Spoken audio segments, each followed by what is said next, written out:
So what's up guys, dito tayo sa Tagkawayan, Quezon, kung saan makikita natin yung munting parang na tinatawag nila dito na tourist spot. So akitin natin yan, makikita natin sa taas yung mga parang chocolate hills nya.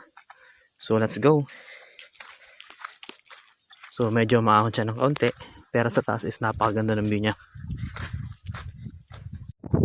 So guys, nandito tayo sa taas ng Tokoyab Hills. Ayan, napakaganda. Kung sa San Andres ay merong Macapaya Hills, dito sa Tagkawayan, Quezon is merong Tokoyab Hills. So makikita nyo naman yung paligid, ayan, para sa mga chocolate hills. So napaganda dun, no? Haha, hingal. Ang ganda ng view dito. Sa mga gustong pumunta rito, Tagkawayan, Quezon lang po ito.